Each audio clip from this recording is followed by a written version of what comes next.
السلام علیکم ورحمۃ اللہ وبرکاتہ۔ الحمدللہ وحدہ والصلاة والسلام علی من لا نبی بعدہ، اما بعد، اعوذ باللہ من الشیطان الرجیم، بسم اللہ الرحمن الرحیم۔ یا ایھا الناس قد جاءتکم موعظۃ من ربکم وشفاء لما فی الصدور وہدی ورحمۃ للمؤمنین، قل بفضل اللہ وبرحمتہ فبذلک فلیفرحوا هو خیر مما یجمعون، صدق اللہ العظیم۔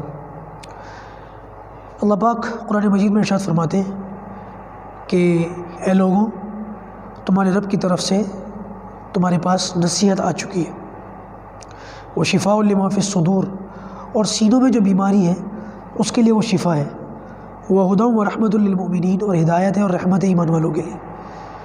قل بفضل اللہ و برحمتہ، آپ کہہ دیجئے کہ اللہ تعالیٰ کا فضل اور اس کی رحمت، فبذلک فلیفرحوا، اس پر خوش ہونا چاہیے، ہوا خیر مما یجمعون، اس کے مقابلے میں جس کو یہ لوگ جمع کرتے ہیں۔ دنیا میں لوگ مختلف چیزیں جمع کرتے ہیں، ہم کیا جمع کریں؟ اللہ پاک نے فرما دیا کہ اصل جو جمع کرنے کی چیز ہے وہ یہ اللہ پاک کا کلام ہے۔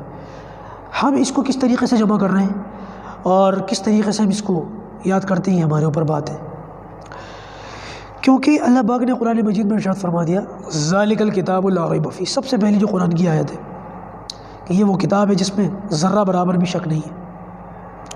آپ دیکھیں دنیا کی کوئی بھی کتاب ہو، جب اس کا رائٹر شروع کرتا ہے، لکھتا ہے، ابتدا کرتا ہے، تو لکھنے سے پہلے، شروع کرنے سے پہلے، ابتدا کرنے سے پہلے وہ خود اس بات کو اپنے پڑھنے والوں سے کہتا ہے کہ اگر پڑھنے والوں نے میری اس کتاب کے اندر کوئی غلطی دیکھی ہو، کوئی کمی کوتاہی دیکھی ہو، تو اس کی اصلاح فرما دے، مجھے اطلاع فرما دے۔ دنیا کی کوئی کتاب ایسی نہیں ہے کہ لکھنے والے نے یہ کہا ہو کہ اس پہ کوئی غلطی نکال کے دکھاؤ، سوائے قرآن مجید کے۔ کوئی آسمانی کتاب بھی ایسی نہیں ہے سوائے قرآن مجید کے کہ جس میں یہ کہا جا سکتا ہو کہ اس میں کوئی غلطی نہ ہو، کوئی کوتاہی نہ ہو۔ یہ اللہ کا ایک بہت بڑا فضل ہے، انعام ہے۔ دیکھیں، میری آپ ساتھیوں سے ایک چھوٹی سی درخواست ہے، میں ایک چھوٹی سی بات آپ کو بتانا چاہوں گا، وہ یہ کہ کسی بادشاہ نے اپنی سلطنت میں یہ اعلان کر دیا کہ میرے محل کے باہر جو کنواں ہیں، سلطنت کے جتنے لوگ ہیں سب اپنے اپنے گھروں سے 1-2 لیٹر دودھ بڑے برتن میں لائیں گے اور میرے اس کنویں میں ڈالیں گے، فلاں دن رات کے وقت یہ کام ہوگا۔ تو شہر کے جتنے لوگ تھے وہ لائن لگا کے کنویں کے باہر کھڑے ہو گئے، اور رات کا وقت تھا تو کنویں میں دودھ ڈال کے جا رہے تھے۔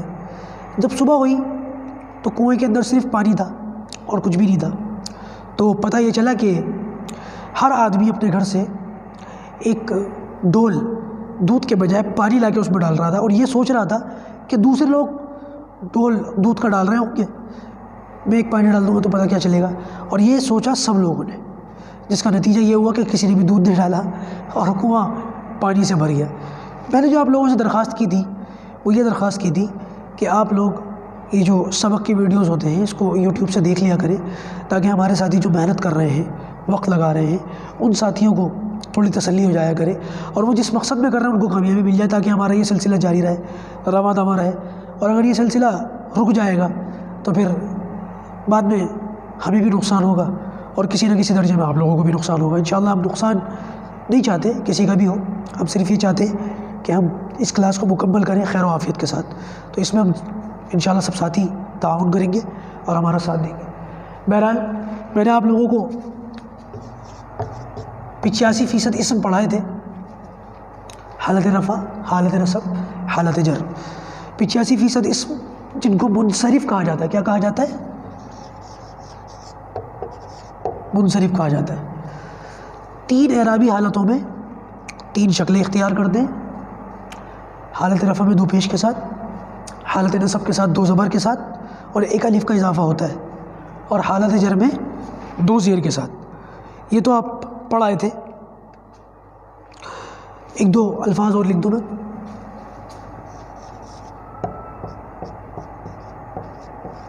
بیتن، بیتن کے معنی آتے ہیں گھر، ووکیبلری آپ بنا لیجئے گا۔ میں نے آپ سے کہا تھا نا کہ شروع میں نے ایک بات کہی تھی کہ ایسا کبھی بھی نہیں ہوتا کہ لوگ ڈکشنریاں لے کے بیٹھ جائیں اور اس میں سے الفاظ یاد کرنا شروع کر دیں، بلکہ ہم پڑھتے پڑھتے ہی بیچ میں ورڈز آئیں گے، ان ورڈز کی ہم ووکیبلری خود بخود بناتے چلے جائیں گے، تو ہمارے پاس اچھا خاصا الفاظ کا ذخیرہ تیار ہو جائے گا، اور پھر جب ہم جملے بنائیں گے، سینٹنسز بنائیں گے، تو پھر یہ الفاظ ہمارے بڑے کام آئیں گے۔ تو بیتن کے معنی گھر، حالت رفع کیا ہوگی، نصب کیا ہوگی،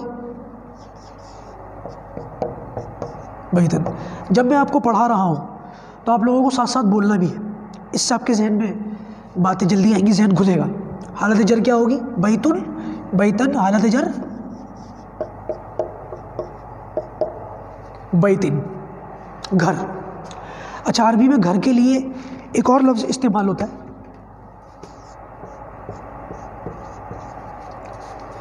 دارن۔ بیتن کے معنی بھی گھر، دارن کے معنی بھی گھر۔ اب آپ سوچ سکتے ہیں کہ پھر بیتن اور دارن میں فرق کیا ہے؟ جیسے انگلش میں ہے نا ہوم اور ہاؤس، بس وہی سسٹم ہے، آسانی سے سمجھ لیجیے۔ دارن حالت رفع کیا ہوگی، دارن، دارن۔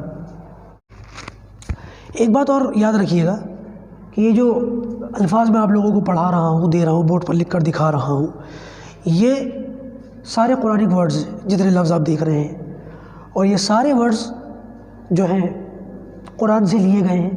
اور قرآن کے الفاظ پڑھنے کا ایک فائدہ یہ ہے کہ اللہ کے رسول صلی اللہ علیہ وسلم نے فرمایا جو قرآن میں سے ایک لفظ پڑھے گا اس کے لیے 10 نیکیاں لکھی جائیں گی۔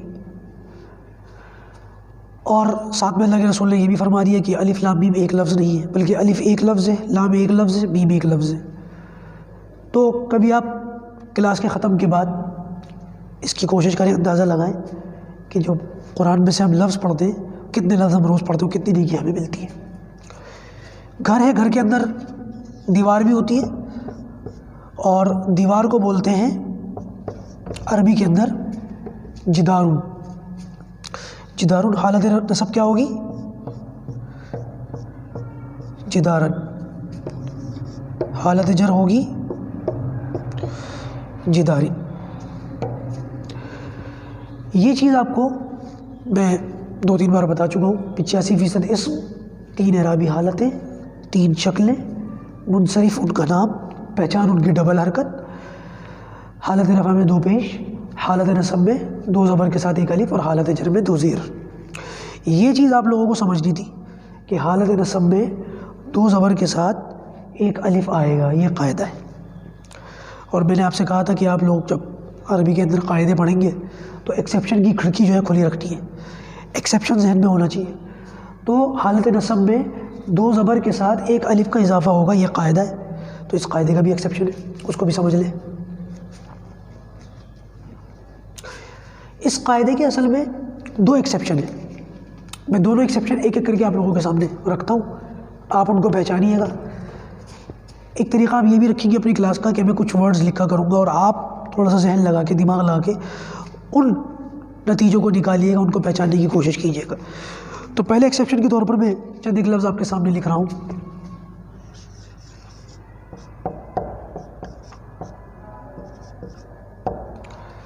جنتن، جنتن دیکھیں گولتا ہے لاسٹ میں،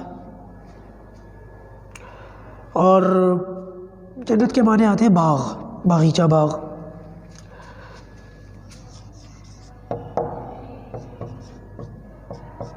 جنتن، الف نہیں آیا، حالت جر کیا ہوگی، جنتن۔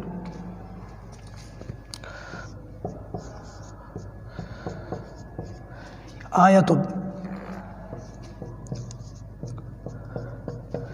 آیتن، آیتن۔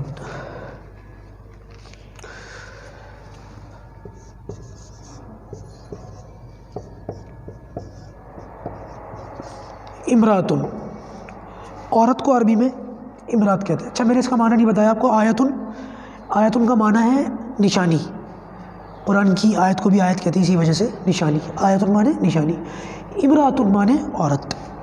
حالت نصب کیا ہوگی، امرا اتن، اور حالت جر بھی ماشاءاللہ بنا لیں گے آپ، بنا بھی لی ہوگی، امرا اتن۔ تو یہ وہ نام ہے جن کے لاسٹ میں آپ کو حالت نصب میں 2 زبر کے ساتھ الف نظر نہیں آ رہا ہے. اور آپ نے پہچان لیا ہوگا، میں نے بتا بھی دیا تھا شاید، کہ جو اسم ایسے ہوں گے جن کے آخر میں ڈبل حرکت ہوگی، جن کے آخر میں گول تا ہوگی، وہ حالت نصب کے اندر 2 زبر کے اندر الف قبول نہیں کریں گے. ایسے منصرف اسم جن کے جو گول تا پہ ختم ہو رہے ہوں گے وہ حالت نصب میں الف قبول نہیں کرتے. ایک ایکسیپشن تو آپ نے لکھ لیا، دوسرا میں اور لکھ دیتا ہوں.